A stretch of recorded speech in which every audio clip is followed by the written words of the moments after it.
I've been on so many online workshops where I felt like I've just wanted to kind of fall asleep.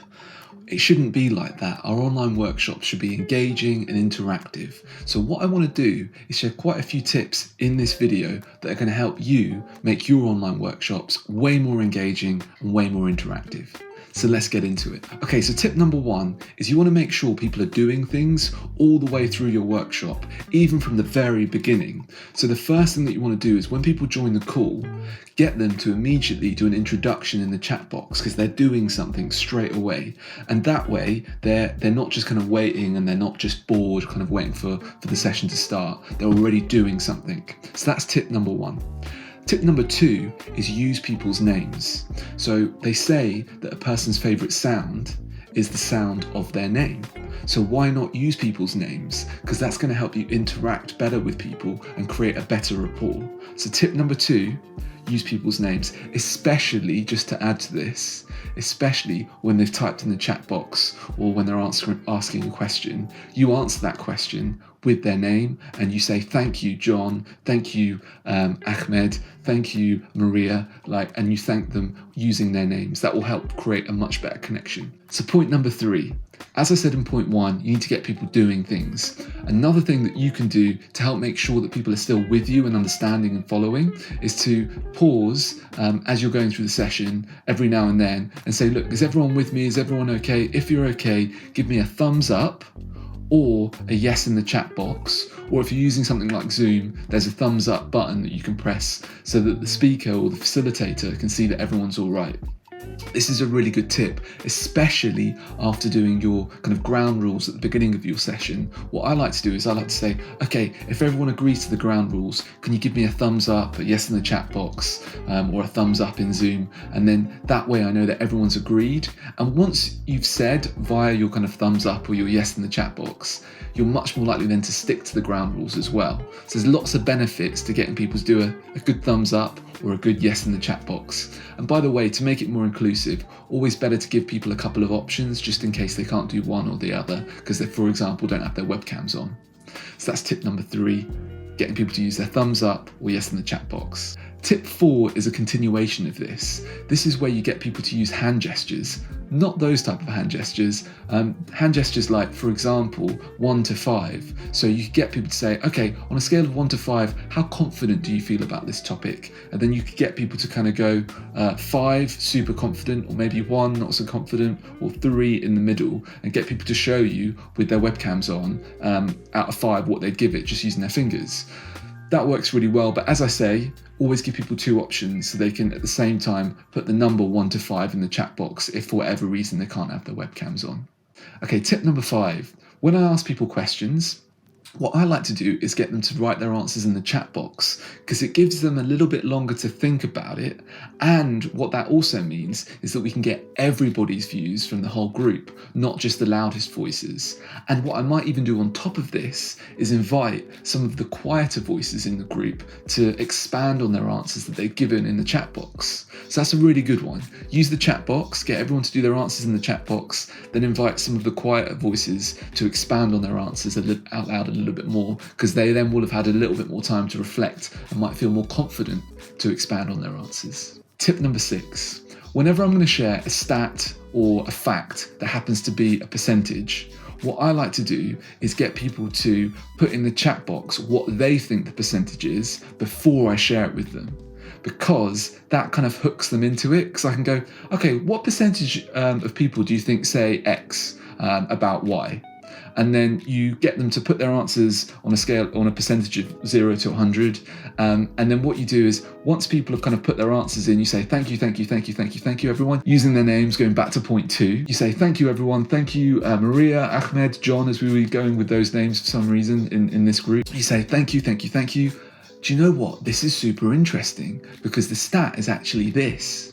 And so you've got people hooked. You've made it a little bit more engaging and interactive. So that's a good one for tip number 6. Tip number 7, a nice kind of warm-up activity, but it also has other applications, is if you have a map on screen, you could get people to mark on the map where they're calling from.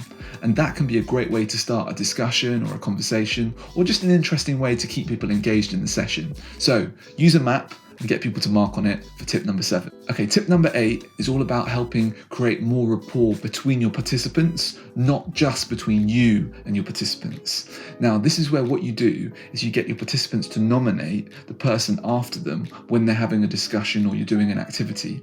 I like to call it the hot potato.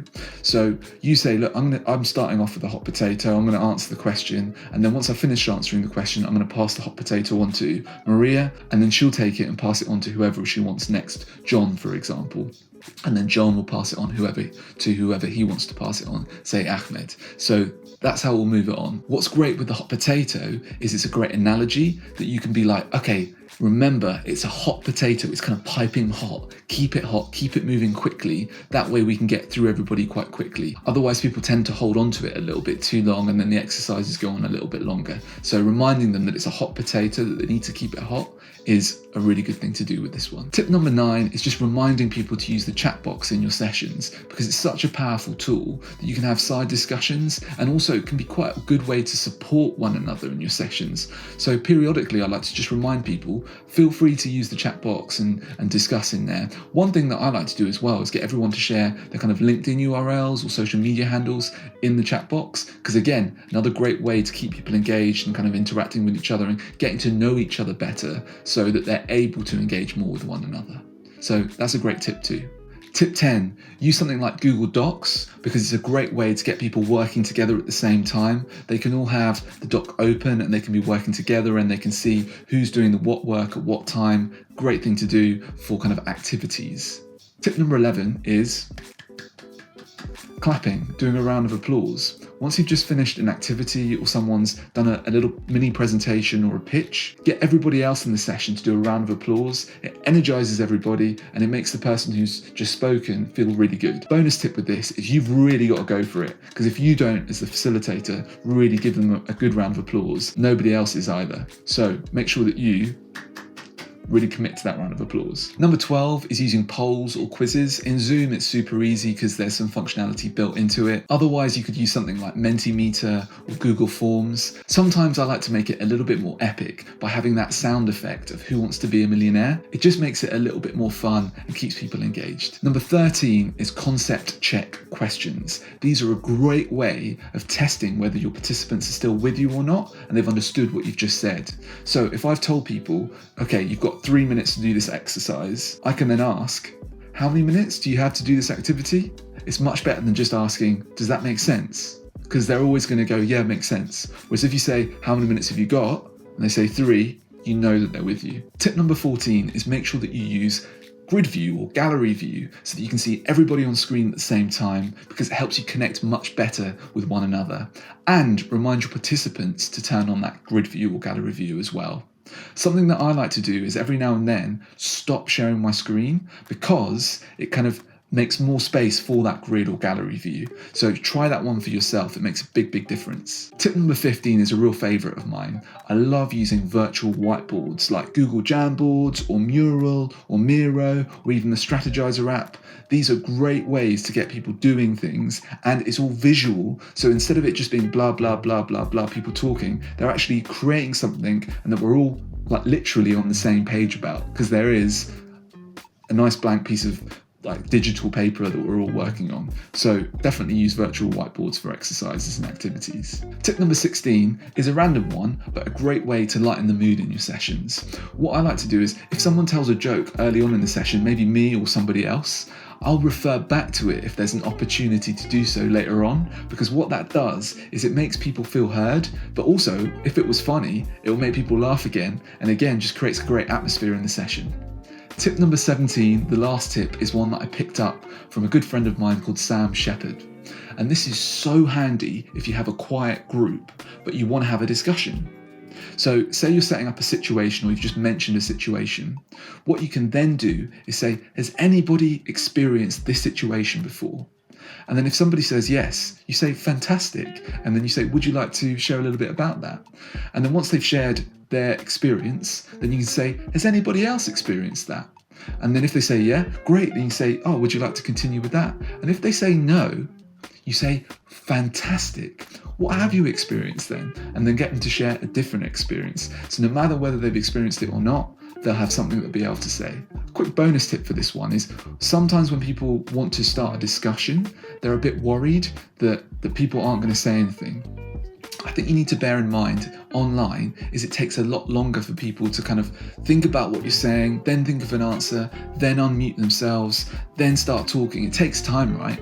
So if you are going to start a discussion in your sessions, which you most likely are, what I recommend you do is when you ask your question is stop and then in your head kind of count to 7, and then that will give people time to reflect on the question, think of an answer, unmute themselves and give you their answer. A quick bonus tip is you want to make sure that you're definitive when you ask your question. Don't be like, has anybody got any questions? Any questions at all? Anyone? No one's going to answer because you're not giving them space to answer.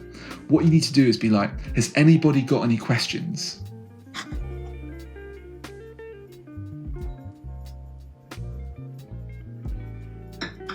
That way, you've clearly put the ball in their court. They're like, okay, we better answer something because the person's not going to answer. The facilitator, Nick, he's definitely not going to continue until we kind of say something. So they know the ball's in their court, and that's a great way to get the discussion happening. Okay, so those are my 17 tips for how to make your online workshops more engaging and interactive.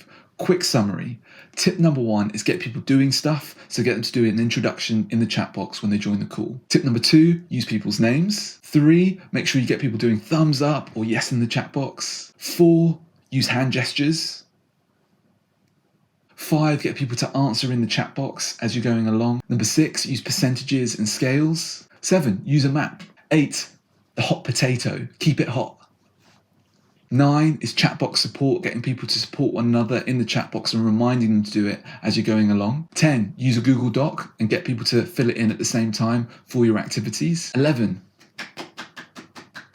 clapping, round of applause once you've done an activity or a discussion, getting everybody into it. Number 12, using polls or quizzes. 13, the concept check question or CCQ. 14, gallery or grid view. Number 15, virtual whiteboards. 16, callbacks. And 17, snowballing discussion. Okay, so I hope you found this video useful. Try out some of the tips yourself. I hope they make your online workshops even more engaging. And if you liked this video, why don't you give me some feedback and engage with it, because it would really help me out. Please give it a thumbs up, and why not also subscribe to my channel for more online workshop tips like this, and also some kind of business and innovation videos as well. I've had a lot of fun, and I hope to see you in the next one. See you later, everyone.